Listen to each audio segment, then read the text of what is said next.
کیا آج ہمارے دین اور ایمان میں اتنی کمزوری آ گئی کہ جب جس کی جو مرضی ہو کوئی ایک بات کر دے اور ہم کنفیوز ہو جائیں؟ پھر اپنے عقائد پر، اپنے معمولات اہل سنت پر ہم کنفیوز کیوں ہوتے ہیں؟ کیونکہ ہمارے پاس بھی علم نہیں ہے، شیطان کو موقع ملتا ہے وہ ہمیں ڈسٹرب کرتا ہے۔ تو خدا را سب سے پہلے یہ ذہن بنا لیجئے کہ ہم نے دین کس سے سننا ہے، دین کس سے سیکھنا ہے۔ بڑے سمجھدار لوگ بیٹھے ہیں، میں اگر آپ سے سوال کروں کہ جناب آپ نے اپنا گھر بنانا ہے تو گھر کس سے بنائیں گے، تو آپ کہیں گے بلڈر سے بنائیں گے۔ تو میں کہوں یار آپ نے کپڑے بڑے اچھے پہنے ہیں، لگتا ہے درزی بھی بڑا اچھا ہے، اسی سے گھر بھی بنا لیجئے، کپڑے بڑے اچھے سیتا ہے، آپ کا گھر بھی اچھا بنا دے گا۔ آپ کہیں گے جناب درزی کا کام تو کپڑے سینا ہے۔ مولانا صاحب آپ کی لگتا ہے طبیعت ٹھیک نہیں ہے، درزی کپڑے سیتا ہے، بلڈر جو ہے وہ گھر بناتا ہے۔ اچھا جناب، پھر اس کے بعد آپ کو جناب ڈاکٹر کی ضرورت پڑی، طبیعت خراب ہوئی، تو اب میں آپ کو کہوں کہ آپ ایسا کیجئے کہ آپ چپل بڑے اچھے سلوا کے لائے تھے، اسی بندے سے آپ اپنی دوائی بھی لے لیجئے۔ آپ کہیں گے لگتا ہے آج آپ نے دوائی نہیں پی ہے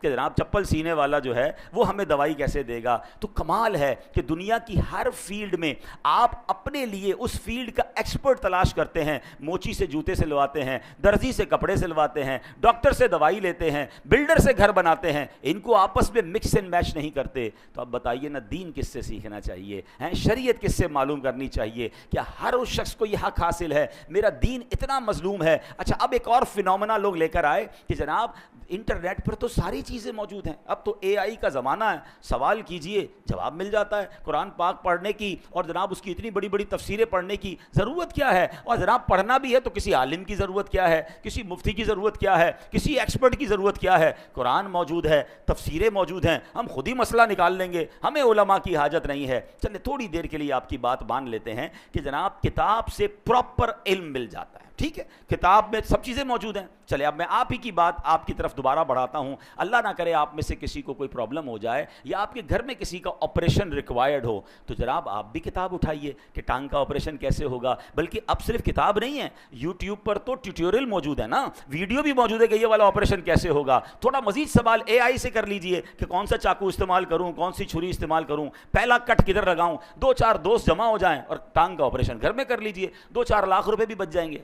آپ کہیں گے یار کیا ہو گیا آپ کو؟ بھائی جان کا معاملہ ہے، کسی ایکسپرٹ سے کروانا پڑے گا، کتابوں میں ضرور لکھا ہے لیکن ٹانگ ضائع ہو جائے گی، دل کا آپریشن ہم نہیں کر سکتے، حالانکہ اس کا پورا طریقہ انٹرنیٹ پر موجود ہے۔ آپ کہیں نہیں، اس کے لیے برسوں کا ایکسپرٹ چاہیے، بلکہ آپریشن تو اس سے کروائیں گے جس کا آپریشن کرنے کا تجربہ بھی ہو اور اس کا آپریشن کامیاب بھی ہوتا ہو۔ 4 دوستوں سے بھی پوچھیں گے، 3 رائے لیں گے، ایک رائے پر بھی لوگ آپریشن نہیں کراتے۔ کرنا بھی یہ چاہیے کہ 3 طرف سے رائے لے کر پھر آپریشن کی طرف جانا چاہیے۔ آپ کہیں گے جان کا معاملہ ہے، جسم کا معاملہ ہے، باڈی خراب ہو سکتی ہے۔